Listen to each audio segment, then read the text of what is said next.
Welcome to Fasman John's 5-minute reviews. The Well. The Well is a step in the right direction for Doctor Who with a familiar villain and a familiar setting, my friends.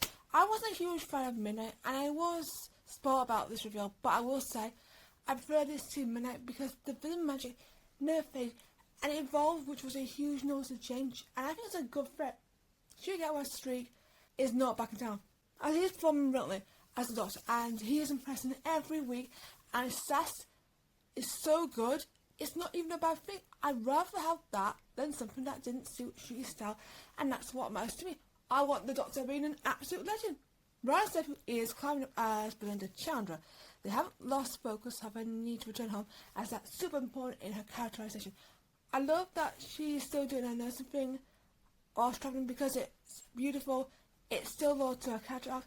I like that she tries to help Alice with her nursing skills, as that's something that defines Belinda as a character, so it's important to keep that skill. Speaking of our main duo, the first scene stands out for me and sets the scene for the episode. Belinda is worried about not returning home or seeing her family again, and it's showing, and the Doctor comforts her with a hug, a kiss on each hand.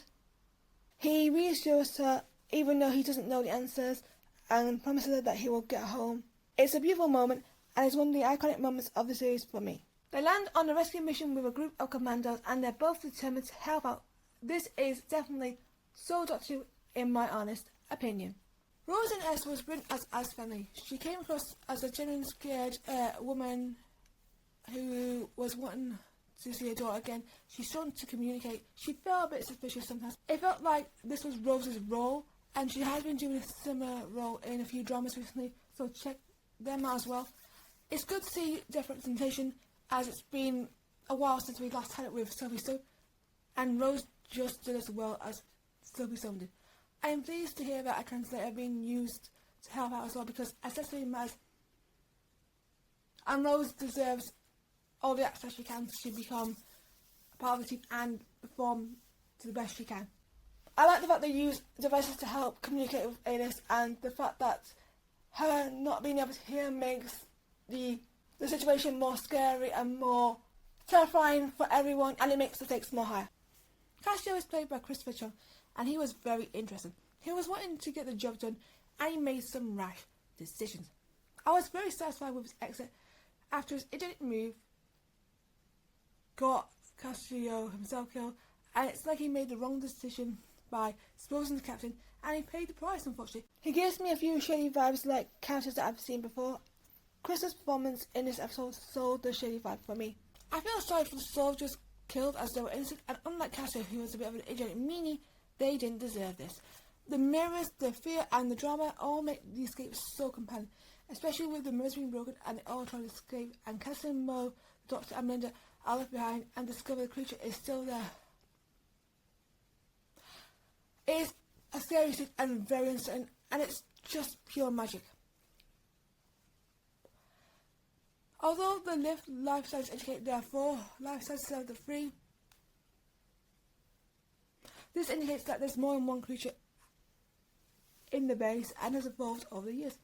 The conclusion is scary when Belinda follows her predecessor, who is Sunday, in episode 3, and is shot trying to stop the creature. She manages to survive being shot and is later awake in the TARDIS, and Commander Castellan sacrifices herself to stop the creature. Her efforts end up in vain, but I'll speak about that in a moment. Where is Earth, and why haven't the platoon heard of it? This adds to the ongoing plot of Series 2, and it's really intriguing. Mrs. Ford is a hit or miss in Series 2, but she's starting to become more a threat in this episode. And why is she interested in the Doctor's Vindicator? Why she got her own Vindicator? Time will tell. I love that the ending has not resolved the creature and it's still out there, and that's how you can evolve a villain. It's very menacing and dangerous, and that's something the show should only do when there's a perfect opportunity and it has the right settings. Sharma and Warfall and Russell T Davies brought something unique and advanced in one of Russell's original ideas. It paid off, and it's an episode they should be proud of.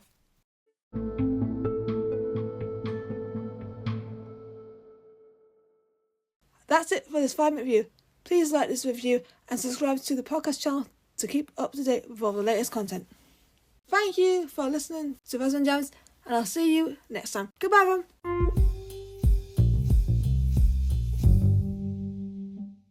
Thank you for listening to the podcast. Subscribe to Rosamund Jones and stay tuned for more podcasts. See ya!